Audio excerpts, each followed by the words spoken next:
Theta Kappa. This is Dr. Lynn Tincher-Ladner coming to you live from the Center for Excellence in Jackson, Mississippi. I have with me today Kierstan Dufour. She is the director at Get to College. She is a FAFSA ninja, so I want to introduce her and let her tell us a little bit about Get to College. Kierstan, welcome to Phi Theta Kappa. Thanks for having me. I'm so excited to be described as a ninja. We're going to slash some FAFSA knowledge today. So I work for Get to College. It's a program of the Woodward Hines Education Foundation. We are located here in Jackson, Mississippi, and serve all across the state of Mississippi to help students find the right college fit and find funds to pay for college, which is what we're going to talk a lot about today. Great. You guys, I'm telling you, Mississippi ranks in the top 5 in the states in the nation for FAFSA completion, and I thoroughly believe that top ranking for this state is because of the Woodward Hines Education Foundation with Get to College work. So let's dig into some topics that I think would be important for Phi Theta Kappa members. First of all, FAFSA is open, and when is the deadline? What would you say to that? So the deadline for the free application for federal student aid, which is the FAFSA, depends on the school. So frankly, depends on what college you're looking to transfer to. So if you will do your research, you'll know that every college has different deadlines. And so knowing when those are, it's going to be really important as to when you need to complete it. Great. So I want you guys over your Christmas holiday to jump on all the websites for all the colleges you want to transfer to and get those deadlines, because it isn't just one. Another thing I want you to touch on for PTK members, as you know, a lot of them get scholarships. They may get a grant or a transfer scholarship or both. And there is a question on the FAFSA that has them report their scholarship income. So I think a lot of them might report it when maybe they should not. So I want you to kind of clear up that myth of reporting scholarship data. Yeah, so, there's a lot of myths when it comes to the FAFSA, and with the scholarships that so many PTK students get, it can be complicated, like you said. I know that you guys will get a 1098T. But none of that needs to be reported on the FAFSA unless it's reported income and it's on your formal tax form. So we know formal tax forms are either a 1040, a 1040A, or a 1040EZ. If it's on there and reported for federal tax return, then you put it on the FAFSA. If it's not on your 1040, then you don't have to worry about it. Okay, that's great. So it's hard to talk about the FAFSA without talking about tax forms. And one of the hardest things that comes up for our members is having to have, when do they have their parents' taxes versus their taxes. So I know there's a worksheet on the FAFSA where they can kind of say, I'm an independent or I'm a dependent student. And I really recommend they do that first, because they'll need to know what they need to have with them to complete the FAFSA. Can you walk us through, what does it mean when a student is independent? I think we know dependent means, hey, we need our parents. But what makes a student independent as for the FAFSA, for purposes of the FAFSA? Yeah, so this is another big myth, the theme of today, slashing some myths. A lot of students think that if they claim themselves on the taxes, automatically they're independent. No, taxes never matter as far as who claims who. That's a really important rule that we want PTK Nation to remember, okay?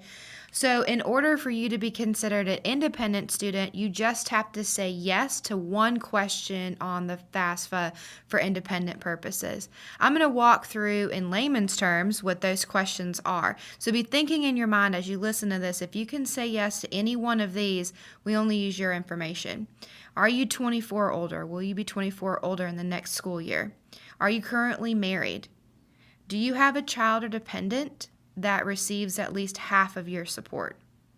Are you active duty military? Meaning, do you have active duty orders? Side note on this one, Lynn, there's not consideration of active duty for National Guard or Reserve unless you have active duty orders. Are you a veteran? Since the age 13, have both your parents been deceased? Since the age 13, have you been in foster care? Since the age 13, have you been a dependent or ward of the court? Are you an emancipated minor? Have you ever been in a legal guardianship? with someone other than a parent. And in high school, were you considered at risk of being homeless, meaning that you had McKinney-Vento documentation? That last one really is more for our students who are dual enrolled, still in high school, under the age of 18, and have inconsistent housing and have McKinney-Vento documentation. Okay, that's great. So I think once the student goes, okay, I'm dependent. Let's just say I walked through all of that and I found out I'm a dependent student, so I've got to use my parents' information. So which parent, my parents are divorced, which parent would I have used? So can you walk us through some guidelines for that? Absolutely. So if your parents, biological or adoptive, are married to each other, then we're going to use both of their information. Now it gets a little bit more complicated when your parents aren't married to each other. So if your parents are divorced and you have lived with one more than the other in the past 12 months, you use that parent's information. But say that you haven't lived with either parent in the past few years, you've been on your own. So it's the parent that last supported financial support for you most recently. That's a lot of words. So what that really means is, say that your one parent provided your car insurance up until last year and the other parent really financially hasn't really given you much, you would use that parent that financially provided that car insurance for you or your car note. So backtracking in the last 12 months, if you haven't lived with either, it's the last financial support. And it's something to know is that as much as we love grandparents, aunts, uncles, cousins who maybe have raised us and been what we think of as parent, on the FAFSA, we can't use their information. It always has to be a student and parent information if we're dependent, biological or adoptive. So like you would never use a step parent in the home? If the parent biologically that you live with is remarried, then we would use step parent. Okay. But if you live with a step parent and there's a biological parent out there, you would use theirs. Okay, got you. Wow. So it gets a little complicated with the parents. I'll give you that. Let's just say, for example, you know you're dependent, but your parents haven't filed their taxes. What do you do then? So there are students that think, oh, my parents don't file, are not required to file. Maybe they're on disability or don't have enough income to file, that they can't complete the FAFSA. Huge myth. Don't believe that at all. All you have to do is you select not going to file, and then you report if your parents had any income, and your FAFSA is very easy at that point. Now, there may be some follow-up from the colleges, which we know that they may have questions, and that's okay. But on the FAFSA form itself, your parents can still complete the FAFSA even if they do not file taxes. Okay, great. So say I'm trying to hit you with every different scenario I can think of. So let's say your parent's going to be involved in signing the FAFSA. You're having to use their tax information. So what does that look like for the students you work with that have to get their parents to sign the FAFSA for them? Yeah, so parent signatures are required.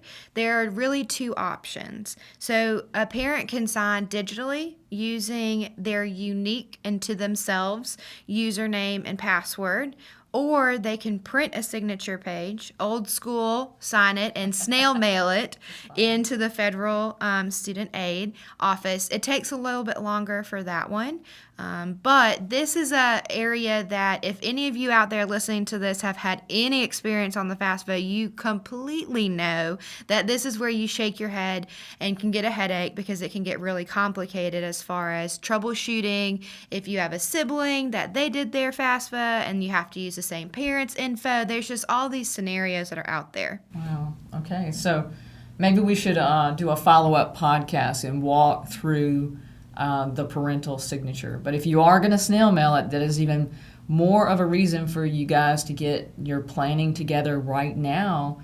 And if you've got to mail things in, you might miss deadlines. So let's get on this FAFSA completion.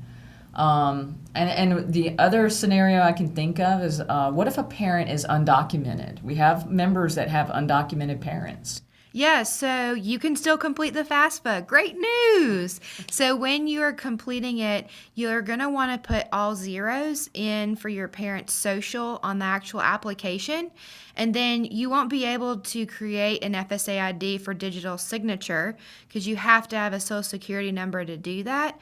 All you'll do is choose the second option, which is printing, signing, and snail mailing. And like Lynn, you just said, being on top of it is very important because it takes sometimes 5 weeks for it to process with a signature page, which could bump up into some deadlines for schools. Right, and that's the thing that worries me the most is missing these deadlines and just getting the process of transferring is huge, and there's a lot of work to it, and you've got to really have a plan to get it all done.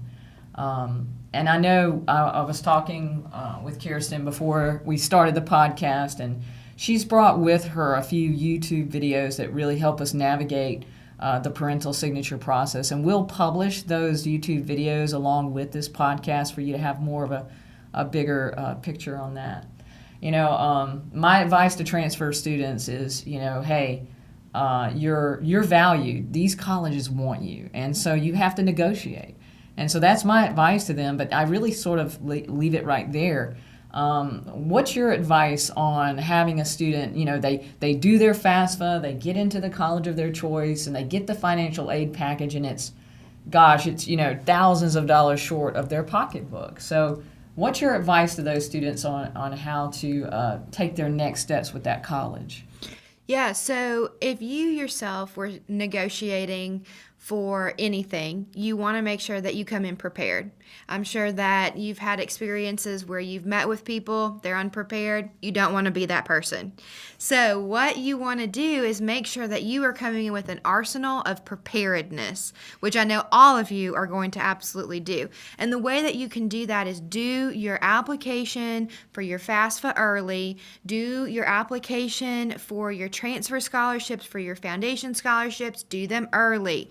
Make sure that you've exhausted every resource, your state aid, your private scholarships, those national organizations that know the value of transfer students and particularly Phi Theta Kappa members. If you walk into that meeting or that conversation or that phone call with your recruiter at the school saying, boom, boom, boom, I've done all of these things, then they're going to be so impressed that you have been prepared, you have your arsenal, and that they're really going to take you seriously as a student. And you never know what additional funds they may be having available for those students that are very serious about their school. You're demonstrating that interest and sincerity, and that's really important. It's true, and they have funds in their alumni. I mean, I know that when you graduate, you give to the alumni, and that's exactly what some of those funds are for, is for additional unmet need.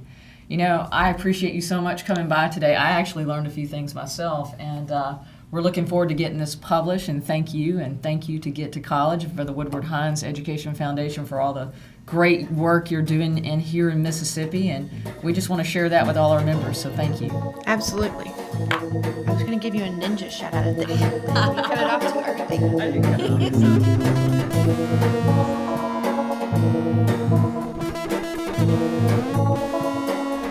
early.